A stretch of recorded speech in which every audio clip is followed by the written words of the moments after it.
4.8. So in our last assignment, we graphed linear inequalities and then we shaded one side or the other. We're going to be doing the same thing today, except we're going to be graphing more than one. So both of these are in slope-intercept form. So to graph the first one, I need the y-intercept, which is -3. And then the slope is down 4. So 1, 2, 3, 4. And then over 1. And is this a solid or a dotted line? Why dotted? Or why solid? We have to look at the symbol.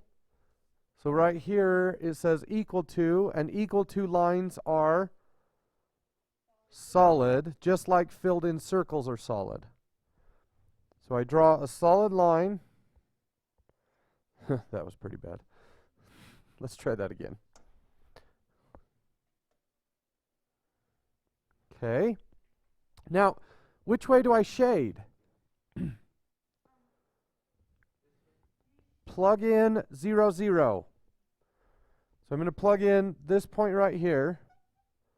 Is y greater than or equal to 0 minus 0? Or sorry, that's not what I meant to do. Is 0 greater than or equal to 0 minus 3? Yes.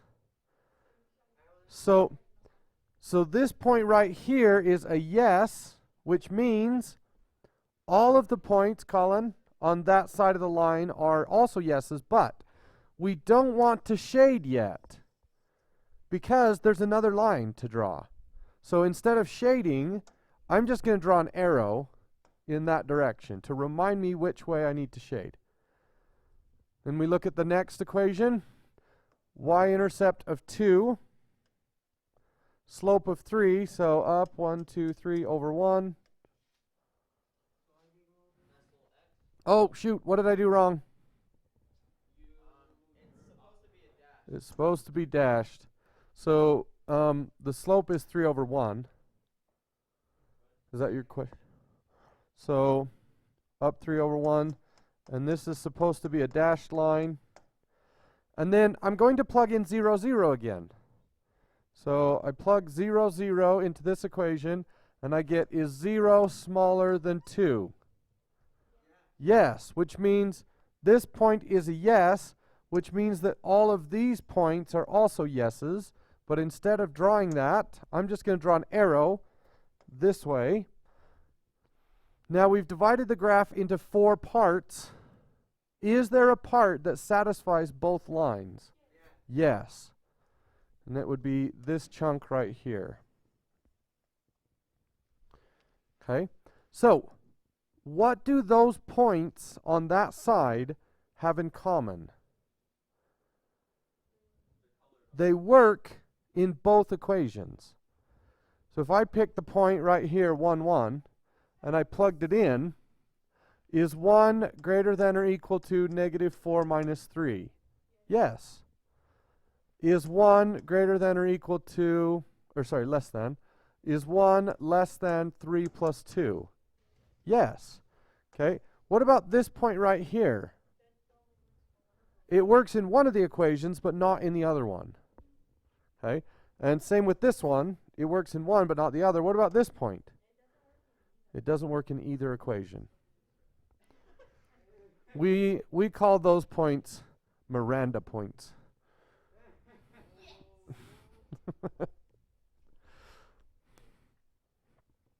Okay, same idea here. Wait, did it want us to do? Huh, that's interesting. Okay. So when we graph this one, the first equation, I cover the x and y equals 2. So 2 on the y-axis. I cover the y and x equals -5. Right there. Solid or dotted?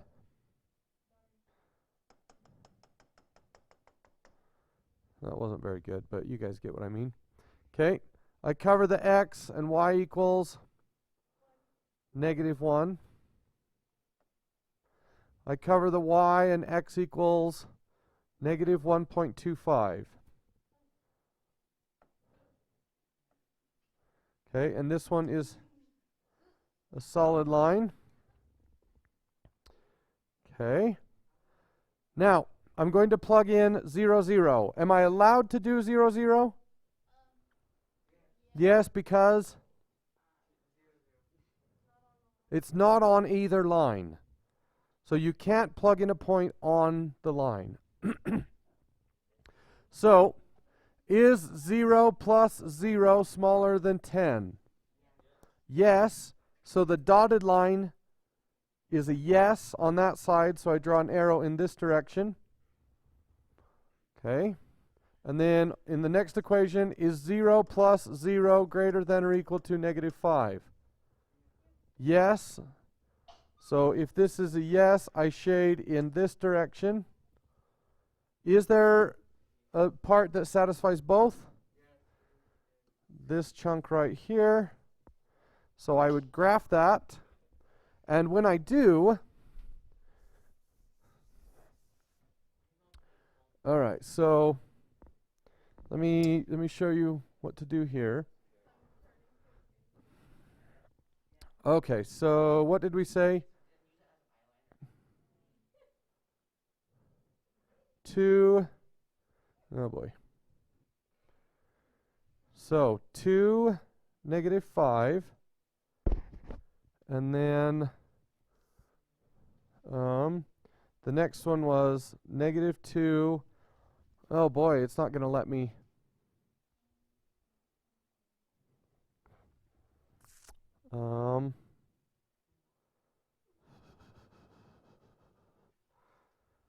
Uh-oh.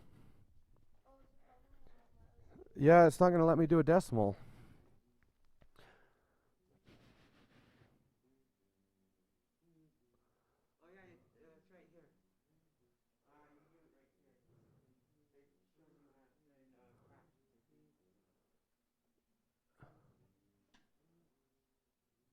Oh, nice.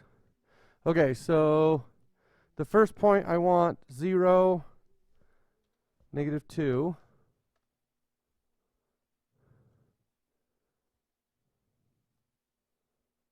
And then the other one I want -1.25, comma 0.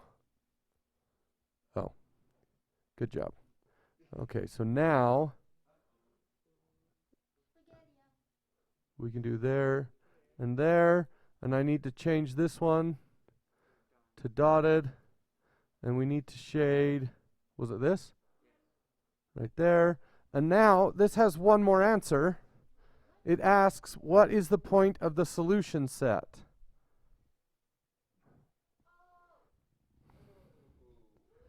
We need to pick a point in the solution set. What does that mean? Pick any point in the shaded region. So 10, 0 would work.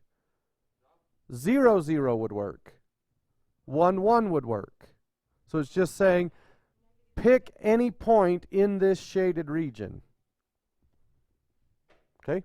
So did you guys see how I graphed that? Oh, I missed, but there we go. So if you need to graph a decimal, then use that plot point thing. Thanks, Kason, for figuring that out for us. Finally, we have a purpose for you. Oh, never.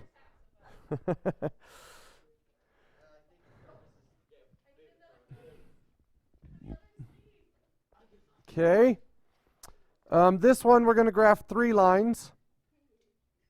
So the first one we cover the x, y is -4.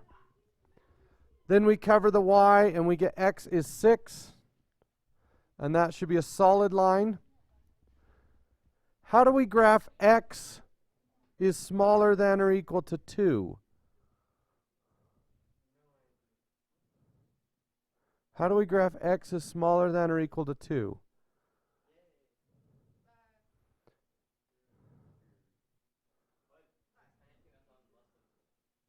Yeah, so we draw a line that goes through the x-axis at 2. Okay? Does that make sense? And then what about y is greater than negative 9? What does that line look like? So this. So x equal equations are vertical and y equal equations are horizontal. And then we need to go through and plug in a point. Oh yeah, thank you. This line needs to be dashed.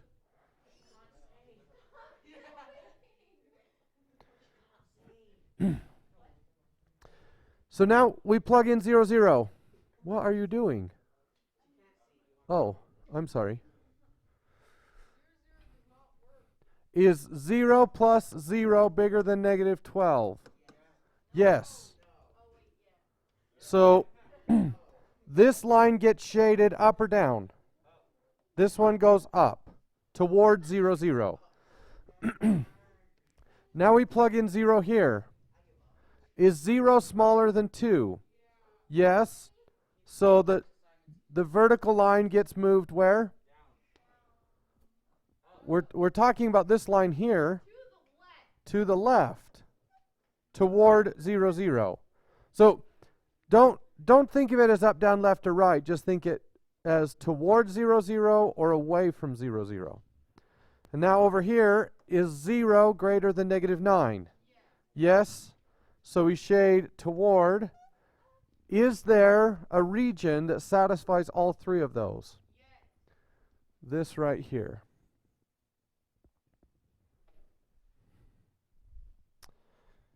Okay. I do. I'm the next Picasso.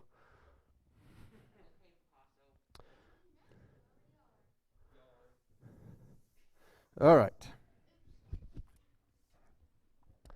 So this says, at Keisha's auto shop, it takes 9 minutes to do an oil change, 15 minutes to do a tire change. Let x be the number of oil changes, let y be the number of tire changes.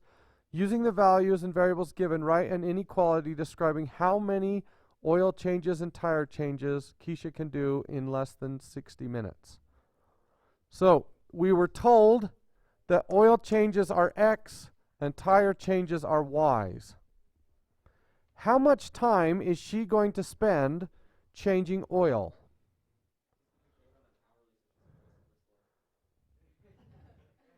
So how much time will she spend changing oil? 9 minutes per oil change, right? Do we know how many oil changes? No. So it's just 9x. If she does one oil change, that's 9 times 1. If she does 5, that's 9 times 5. How much time is she going to spend changing tires? 15 minutes per tire change. So 10y, or sorry, 15y. How much time is she going to spend doing both of them? This. So she only has an hour. And 9 minutes per oil change plus 15 minutes per tire change has to be equal to 60? Less than, should we do equal to?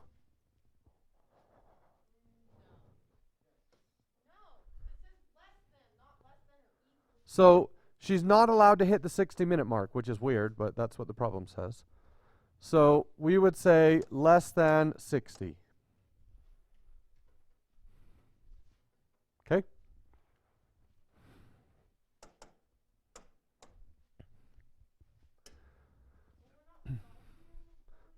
You know, you're just setting that one up. Okay, a gardener will use up to 250 square feet for planting flowers and vegetables. He wants the area used for vegetables to be at least twice the area used for flowers. So let X denote flowers and Y denote vegetables. So what do we know about the vegetable use and the flower use? Which one's going to be bigger? The vegetables or the flowers?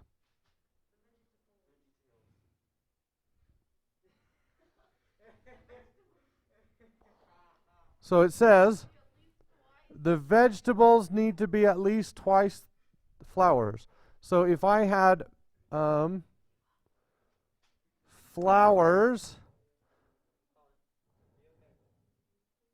and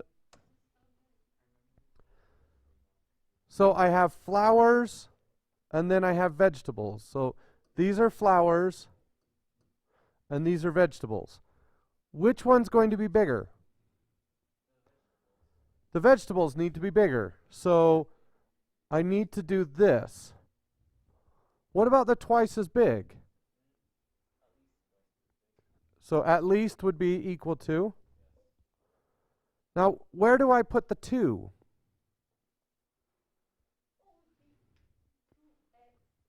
Why 2x and not 2y? Right. Like this. Okay. And then there's going to be a second equation. No. The second equation is going to have this in it.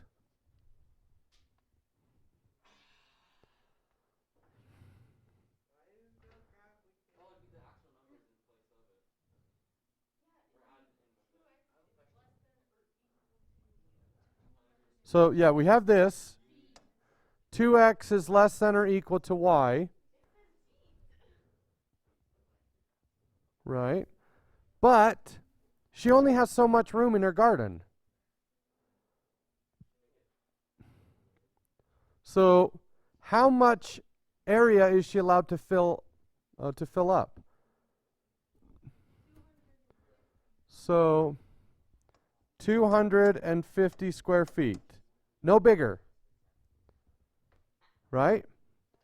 How are we going to split that 250 feet up?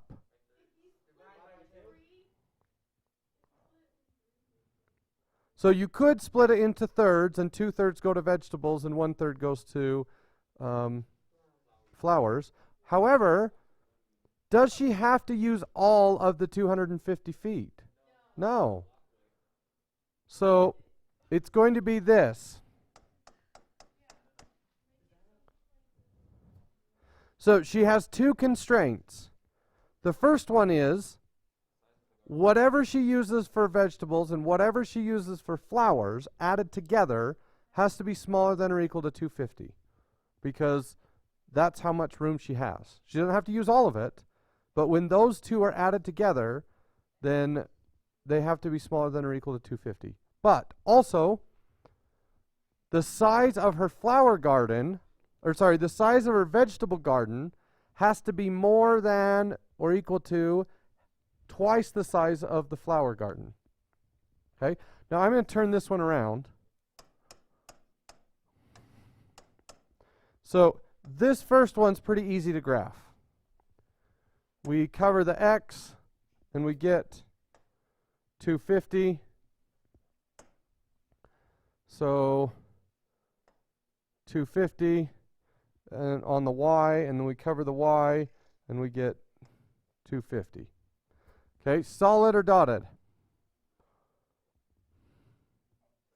Solid. Which way do I shade? Plug in 0, 0.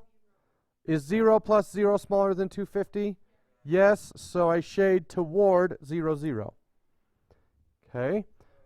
This one looks a little complicated. How do we graph it? What's the y-intercept? Y-intercept is 0. So my y-intercept is 0. And what's the slope? 2 over 1. So I could go, say, up to 100 and over 50. Right there. Solid or dotted? Solid. Which way do we shade? Can I plug in 0, 0? No, I can't. So I need to pick a different point. Let's do, I'm going to do 20, 0 right here. So is 0 greater than 2 times 20? No. So I shade, so hold on. I plugged in this point right here and I got a no, which means it's the other way. So this, well, this would be the answer. However, that doesn't make a lot of sense because we can't have negatives. So it's really this in here. I wonder what, let's see what the,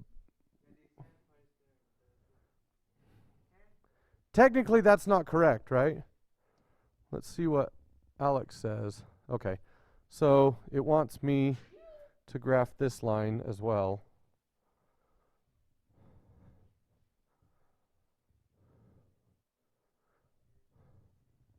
Why did I have to do that? Because I can't have negative flowers.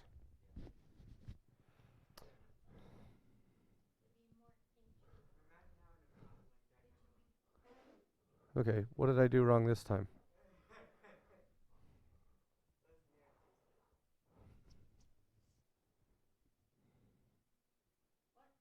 What did I do wrong?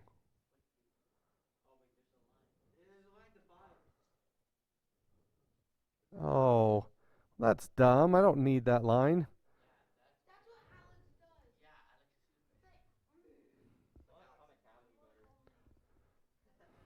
Anyway, so do you see why they put that line there? Because you can't go below the x-axis either. It didn't matter in this case because there was no there was no negative naturally from the problem. Yeah.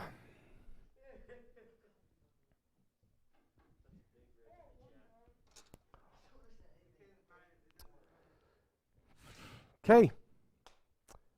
That is everything. Get to work. You don't have to.